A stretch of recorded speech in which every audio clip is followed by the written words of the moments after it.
तो भाई जब भी हम इंडिया में उन इलेक्ट्रिक स्कूटर्स के बारे में सोचते हैं जो सबसे ज़्यादा सेफ हों और जिनकी सेल भी अच्छी हो, हमारे दिमाग में ये दो ब्रांड्स ज़रूर आते हैं। एक है टीवीएस और एक है एथर। सो आशिकों को मेरा सलाम और दिल टूटा बाइकर चैनल में आप सब लोगों का स्वागत है।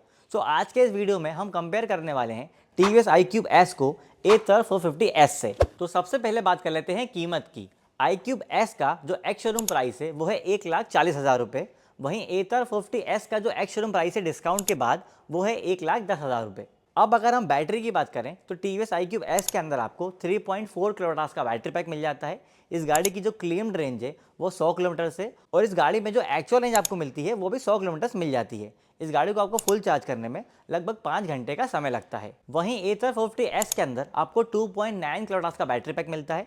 इस गाड़ी की जो क्लेम्ड रेंज है वो 115 किलोमीटर से, और एक्चुअल में अगर बात करूं तो आपको 90 किलोमीटर के आसपास मिल जाती है। और इस गाड़ी को फुल चार्ज करने में आपको लगभग 8.5 घंटे का समय लगता है। अगर हम मोटर की बात करें तो iQube S के अंदर आपको 4.4 किलोवाट की हब मोटर मिलती है। 0 से 40 जाने में इस गाड़ी को 4.2 सेकंड लगते हैं, और इस गाड़ी की जो टॉप स्पीड है वो 78 किलोमीटर पर आवर है। वहीं 450S के अंदर आपको 5.4 किलोवाट की PMSA मोटर मिलती है। ध्यान रहे कि इस गाड़ी के अंदर हब मोटर नहीं दी हुई है, इस गाड़ी के अंदर आपको PMSA मोटर मिल रही है। 0 से 40 जाने में इसे 3.9 सेकंड लगते हैं, और इस गाड़ी की जो टॉप स्पीड है वो 90 किलोमीटर पर आवर है। अब अगर हम टायर और ब्रेक्स की बात करें तो दोनों ही गाड़ियों के अंदर आपको 12 इंच के टायर्स मिल जाते हैं। टीवीएस के अंदर आपको फ्रंट में डिस्क ब्रेक मिलता है, जबकि पीछे आपको ड्रम ब्रेक मिलता है। और एथर 450S के अंदर आपको दोनों ही टायर्स के अंदर डिस्क ब्रेक मिल जाता है। अगर हम कर्व वेट की बात करें तो टीवीएस iQube S का जो कर्व वेट है वो 117 kg है, और एथर 450S का जो वेट है वो 108 kg है। तो जो हल्की गाड़ी है वो एथर है। ग्राउंड क्लियरेंस की बात करें तो iQube S के अंदर आपको 157 mm का ग्राउंड क्लियरेंस मिलता है, जबकि एथर के अंदर आपको 170 mm का ग्राउंड क्लियरेंस मिल जाता है। तो ग्राउंड क्लियरेंस के मामले में तो एथर ज्यादा अच्छा ऑप्शन है, क्योंकि दशकों पे एथर कम लगेगी। बूट स्पेस की बात करें तो iQube S के अंदर आपको 32 लीटर का बूट स्पेस मिल जाता है, जबकि एथर के अंदर आपको 22 लीटर का बूट स्पेस मिलता है। अब बात कर लेते हैं वारंटी की।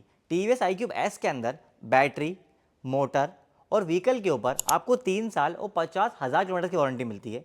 लेकिन यहाँ पे आपको टीवीएस एडिशनल वारंटी का ऑप्शन भी देता है, जो आप 5 साल और 70,000 किलोमीटर तक के लिए ले सकते हो। पर इसके लिए आपको 6,000 रुपये का पेमेंट एक्स्ट्रा करना होता है। पर अगर आप ये गाड़ी अभी लेते हो तो टीवीएस आपको ये एडिशनल वारंटी 1,000 रुपये में दे देता है, जबकि एथर 450S के अंदर आपको व्हीकल और बैटरी के ऊपर 3 साल और 30,000 किलोमीटर की वारंटी मिलती है। लेकिन अगर आप प्रो पैक लेते हैं जिसके लिए आपको 12,000 रुपये एक्स्ट्रा देने होते हैं, उसमें आपको एडिशनल वारंटी में 5 साल और 60,000 किलोमीटर की वारंटी मिल जाती है। अब बात कर लेते हैं डिस्प्ले की। iQube S के अंदर आपको 7 इंच का TFT डिस्प्ले मिलता है, जिसमें आपको एप्लीकेशन के through turn by turn navigation, Bluetooth, call और म्यूजिक कंट्रोल भी मिल जाता है। वहीं एथर 450S के अंदर आपको 7 इंच का डीप व्यू डिस्प्ले मिलता है। इसमें वैसे तो कोई फीचर्स नहीं आएंगे, पर अगर आप प्रो पैक ले लेते हो तो उसमें ये फीचर्स जो हैं वो आपको अवेलेबल हो जाएंगे, जैसे ride modes, turn by turn navigation, vehicle fall save, coasting regen, auto indicator, auto hold और OTA अपडेट्स। अब बात कर लेते हैं दिल टूटा बाइकर के कंक्लूजन की। ये दोनों ही व्हीकल इंडियन मार्केट के अंदर एक ट्रस्टवर्दी ऑप्शन माने जाते हैं, और यही वजह है कि इन दोनों गाड़ियों की कीमत डिस्काउंट सीजन के पहले लगभग आसपास ही थी। जहां टीवीएस एक एस्टैब्लिश कंपनी होने की वजह से अपने व्हीकल iQube S के प्राइस पर एक्स्ट्रा प्राइस चार्ज कर रही थी, वहीं एथर ने अपने आप को और अच्छे से एस्टैब्लिश करने के लिए अपने व्हीकल के प्राइस को iQube से कम रखा। आप लोगों की नॉलेज के लिए बता दूं कि टीवीएस iQube S का जो प्राइस है वो 1,40,000 रुपये है, और एथर 450S का डिस्काउंट से पहले जो प्राइस था वो 1,30,000 रुपये था। तो इन दोनों गाड़ियों के बीच जो प्राइस डिफरेंस था वो मात्र 10,000 रुपये का था। पर एथर ने 20,000 रुपये का डिस्काउंट देके इस 10,000 के गैप को 30,000 रुपये बना दिया है। हालांकि एथर 450S में अगर आप प्रो पैक लेते हो तो इस गाड़ी का जो प्राइस है वो 12,000 रुपये से बढ़ जाता है, पर फिर भी ये व्हीकल टीवीएस iQube S से तो सस्ता ही है। भाई बैटरी वाइज तो टीवीएस iQube S को एडवांटेज मिलता है, क्योंकि उसके अंदर 0.5 किलोवाट का बैटरी पैक ज्यादा दिया हुआ है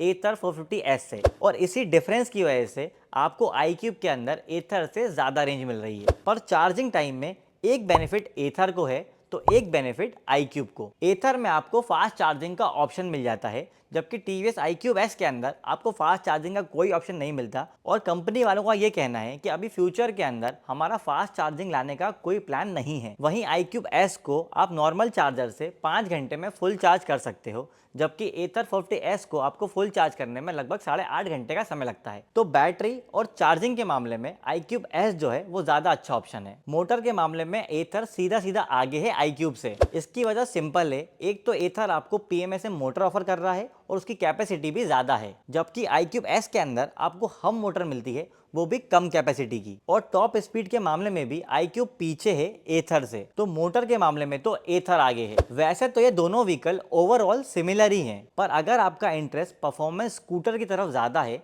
तो आपके लिए Ather 40S एक अच्छा ऑप्शन है। Ather को डिजाइन ही इस तरह से करा गया है कि आप उसे किसी भी तरह की रोड कंडीशन में चला सकते हैं। जहां Ather के अंदर आपको 170 mm का अच्छा ग्राउंड क्लियरेंस मिल जाता है, वहीं TVS iQube S के अंदर आपको 157 mm का कम ग्राउंड क्लियरेंस मिलता है। मानो TVS वाले कह रहे हैं कि आप इसे खराब सड़कों पे बिल्कुल मत चलाना। और अगर आप एक नॉर्मल सिटी राइड के लिए स्कूटर देख रहे हो जिसमें बूट स्पेस अच्छा खासा हो, तो आपके लिए iQube S जो है वो अच्छा ऑप्शन हो सकता है, क्योंकि iQube S के अंदर आपको बड़ा बूट स्पेस मिलता है Ather से। और वारंटी के मामले में भी iQube S आपको बेटर वारंटी दे रहा है, जो है 5 साल और 70,000 किलोमीटर, जबकि Ather के अंदर 12,000 रुपए एडिशनल देने के बाद भी आपको सिर्फ 5 साल और 60,000 किलोमीटर की वारंटी मिलती है। तो अगर आपकी रनिंग ज्यादा है तो एडिशनल वारंटी के लिए आपको Ather में 12,000 रुपए एक्स्ट्रा खर्च करने पड़ेंगे, जबकि TVS iQube S के अंदर अभी सिर्फ 1,000 रुपए। तो अगर ओवरऑल प्राइस और फीचर्स को ध्यान में रख के एक अच्छा इलेक्ट्रिक व्हीकल देखा जाए तो Ather 40S एक ज्यादा अच्छा ऑप्शन बन जाता है iQube S से। पर यह इक्वेशन अभी के हिसाब से तो ठीक है, पर 31 मार्च के बाद